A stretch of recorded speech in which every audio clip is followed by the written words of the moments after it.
मैं doctor Rita Jajodia, assistant professor, Sanjay teachers training college. आज हम आधुनिकीकरण पे चर्चा करेंगे। सबसे पहले हम आधुनिकीकरण का अर्थ समझेंगे।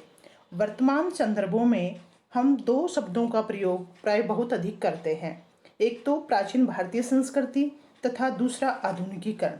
शाब्दिक रूप से इस संप्रत्यय को समझने से यह स्पष्ट हो जाएगा कि मॉडर्नाइजेशन अंग्रेजी भाषा का शब्द है जिसका हिंदी रूपांतरण आधुनिकीकरण होता है।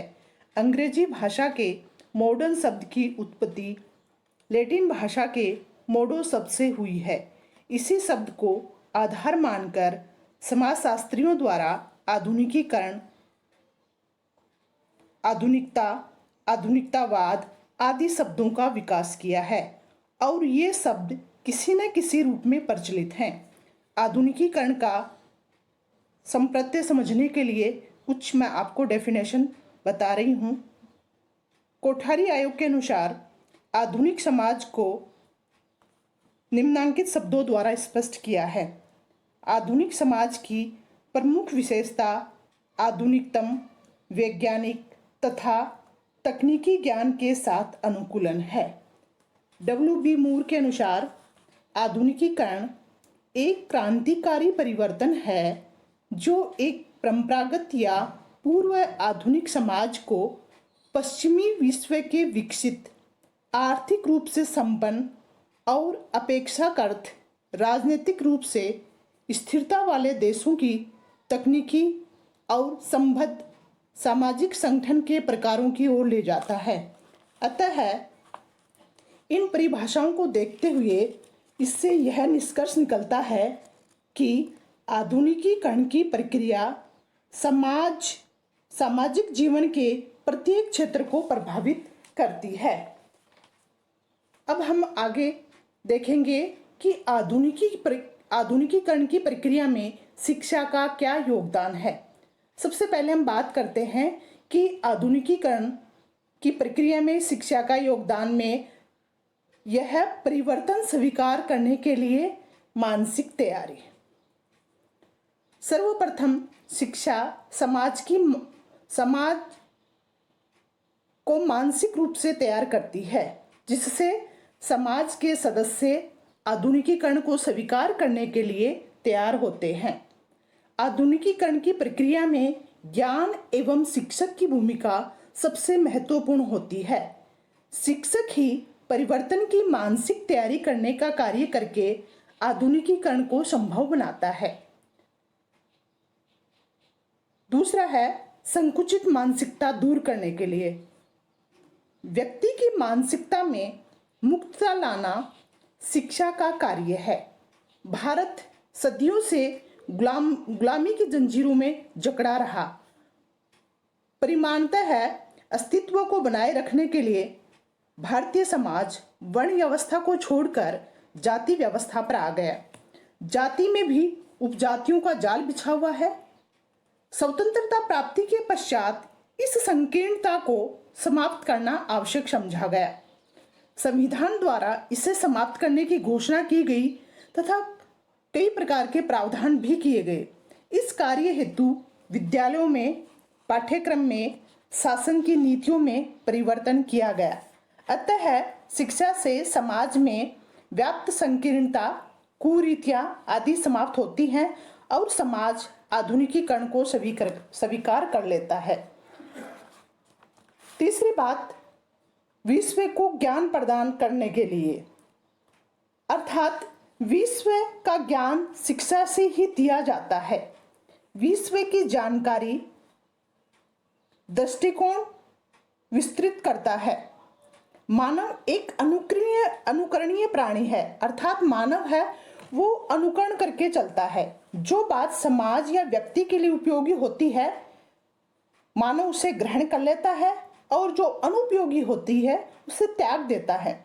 अंग्रेजी शिक्षा के प्रचार एवं प्रसार से भारतीय विदेशी साहित्य के संपर्क में आए आवागमन के दूरगामी साधनों ने दूरियां समाप्त कर विश्व को घर आंगन जैसा बना दिया।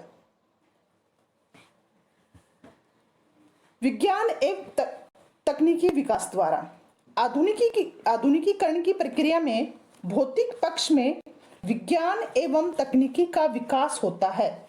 हम सभी जानते हैं कि शिक्षा के द्वारा ही विज्ञान एवं तकनीकी का विकास संभव है। वैज्ञानिक आविष्कारों ने मानव के अभावों को लगभग समाप्त कर दिया है।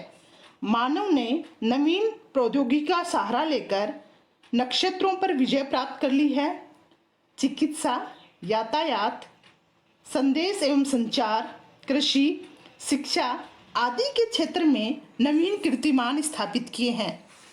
शिक्षित समाज ने इनकी उपयोगिता की जांच कर प्राचीन तकनीकी के स्थान पर नवीनता को ग्रहण कर आधुनिकीकरण कर लिया है। नेक्स्ट, जो शिक्षा के योगदान की हम बात कर रहे हैं, ये हमारे सामाजिकीकरण में भी सहायता करती है। अर्थात शिक्षा सामाजिकरण की प्रक्रिया में आधुनिकीकरण को समन्वित कर यह कार्य सरलता से पूर्ण करती है। एक शिक्षित व्यक्ति विचार, तर्क, बुद्धि, आवश्यकता आदि को ध्यान रखते हुए यदि समाज में कोई परिवर्तन आता है तो उसे स्वीकार कर लेता है। नेक्स्ट, भौतिक एवं अभौतिक संस्कृति में समन्वय। भौतिक और अभौतिक संस्कृति में समन्वय अर्थात संस्कृति के इन दोनों पक्षों में समन्वय द्वारा आधुनिकीकरण करना शिक्षा ही सिखाती है, जिससे सांस्कृतिक विलंबन की स्थिति को नियंत्रित किया जा सके। आधुनिकीकरण और शिक्षा का गहन संबंध है। परंपरागत धारणाओं और विश्वासों के स्थान पर आधुनिक ज्ञान, नवीनता, यथार्थता, बौद्धिकता को ग्रहण करना ही आधुनिकीकरण है। प्राचीनता के स्थान पर नवीनता को ग्रहण करने का मार्ग शिक्षा द्वारा ही प्रशस्त होता है। शिक्षा व्यक्ति में विचार, तर्क, बुद्धि का विकास करती है, जिसके फलस्वरूप व्यक्ति में तार्किक चिंतन का उदय होता है। अब हम बात करेंगे कि आधुनिकीकरण है वो हमारे राष्ट्र की आवश्यकता है। वो हमारे राष्ट्र की आवश्यकता किस प्रकार है? तो हम देखते हैं कि आधुनिकीकरण की राष्ट्र की आवश्यकता है, ये इसलिए भी है, ये सामाजिकरण के लिए अर्थात समाज में कुछ समय बाद परिवर्तन आना स्वाभाविक है। यानी कि थोड़े थोड़े समय के बाद हमारा जो समाज है उसमें परिवर्तन आते रहते हैं, क्योंकि परिवर्तन आना हम देखते हैं तो एक नेचुरल प्रोसेस है। अगर हम ये जो परिवर्तन आ रहे हैं इसके अकॉर्डिंग हम अपने आप को चेंज नहीं करेंगे तो हम अन्य लोगों से, अन्य देशों से हम पिछड़ जाएंगे। परंपरागत समाज से नवीन समाज के मध्य खाई को पाटने के लिए सामाजिकीकरण के रूप में आधुनिकीकरण की आवश्यकता होती है। फिर हम देखते हैं कि आधुनिकीकरण राष्ट्र की आवश्यकता इसलिए भी है, ये हमारी जो महत्वाकांक्षाएं हैं उनकी पूर्ति के लिए। व्यक्ति एवं समाज दोनों की विभिन्न महत्वाकांक्षाएं होती हैं। आधुनिकीकरण की प्रक्रिया से व्यक्ति एवं समाज दोनों की महत्वाकांक्षाओं की पूर्ति होती है। विज्ञान एवं नवीन प्रयोग आकांक्षाओं की पूर्ति में सहायक होते हैं। नेक्स्ट, हम कहेंगे कि नए दृष्टिकोण के विकास के लिए भी आधुनिकीकरण की आवश्यकता है।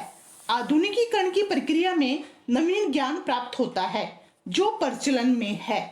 उस दृष्टिकोण का विकास होता है जिससे व्यक्ति के स्वयं के दृष्टिकोण बदलते हैं और प्रगति की संभावनाएं बढ़ती हैं। ये सभी भी शिक्षा के द्वारा ही संभव है।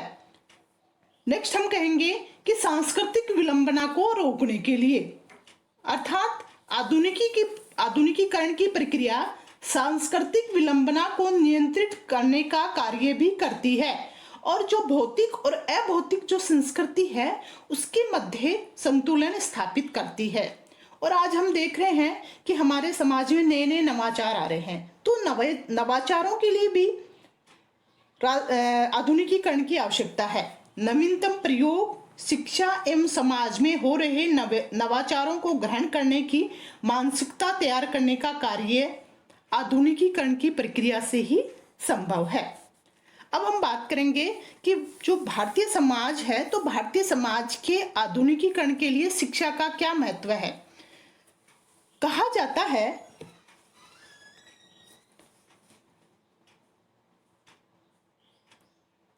पढ़ा लिखा होना आधुनिक होने की पहली शर्त है। इससे यह स्पष्ट होता है कि आधुनिकीकरण की प्रक्रिया में शिक्षा की महत्वपूर्ण भूमिका होती है तथा आवश्यक होती है। सबसे पहले हम बात करते हैं वैज्ञानिक एवं तकनीकी विकास। शिक्षा द्वारा ही समाज में वैज्ञानिक एवं तकनीकी विकास होना संभव होता है। वैज्ञानिक एवं तकनीकी विकास आधुनिकीकरण की प्रक्रिया के लिए पहली आवश्यकता है। अगर दूसरी आवश्यकता की हम बात करते हैं तो नवीन मूल्यों का सर्जन। नवीन मूल्यों का सर्जन से तात्पर्य है कि शिक्षा का कार्य नवीन मूल्यों का सर्जन करना तथा परंपरागत की रक्षा करना है। नवीन मूल्यों के सर्जन द्वारा शिक्षा आधुनिकीकरण की प्रक्रिया को गति प्रदान करता है। वैचारिक मौलिकता से आधुनिकीकरण है वो तीव्र होता है। नेक्स्ट जो हम इसकी बात करेंगे कि आवश्यकता क्यों है, तो संतुलन स्थापित करने के लिए भी आवश्यकता होती है। वो कैसे? शिक्षा का कार्य आधुनिकीकरण की प्रक्रिया को संतुलित रूप प्रदान करने का है। आधुनिकीकरण सामाजिक संरचना का स्वरूप न बिगाड़ दे, यह हमें ध्यान रखना चाहिए। नेक्स्ट हम आवश्यकता की बात करते हैं तो इसकी आवश्यकता इसलिए भी है सामाजिक परिवर्तन को नियंत्रित करना। आज हम देख रहे हैं हमारे समाज में नए नए परिवर्तन हो रहे हैं। इन परिवर्तनों को नियंत्रित कौन करेगा? वो हम शिक्षा के द्वारा ही नियंत्रित कर सकते हैं। शिक्षा सुनियोजित सामाजिक परिवर्तन लाने का कार्य करती है। आधुनिकीकरण की प्रक्रिया से अनियंत्रित परिवर्तन होकर पश्चिमीकरण न हो, इस पक्ष को शिक्षा द्वारा ही नियंत्रित किया जा सकता है। एक आवश्यकता इसलिए भी है कि हम अन्य सभ्यताओं एवं संस्कृति का ज्ञान देने के लिए हम आज देखते हैं कि हमारा जो भारतीय समाज है, भारतीय समाज में अनेक प्रकार की संस्कृति है, अनेक प्रकार की सभ्यताएं हैं। तो आधुनिकीकरण की प्रक्रिया के लिए हमें विश्व की अन्य संस्कृतियों एवं सभ्यताओं की जानकारी भी होनी चाहिए। शिक्षा द्वारा यह कार्य ज्ञान प्रदान शिक्षा के द्वारा इस कार्य का ज्ञान प्रदान किया जाता है, जिससे विस्तृत दृष्टिकोण का विकास होता है। एक हम इसकी आवश्यकता देखते हैं तो वो इसलिए भी है आधुनिकीकरण के प्रभावों का अध्ययन, अर्थात आधुनिकीकरण के परिणाम स्वरूप समाज के लिए क्या स्थितियां होंगी, इसका पूर्वानुमान शिक्षा से लगाया जाता है। आधुनिकीकरण के फलस्वरूप सकारात्मक या नकारात्मक प्रभाव समाज पर पड़ने की संभावना से समाज को शिक्षा अवगत कराती है। हमारा टॉपिक यहीं खत्म होता है। अच्छा, जय हिंद, जय भारत।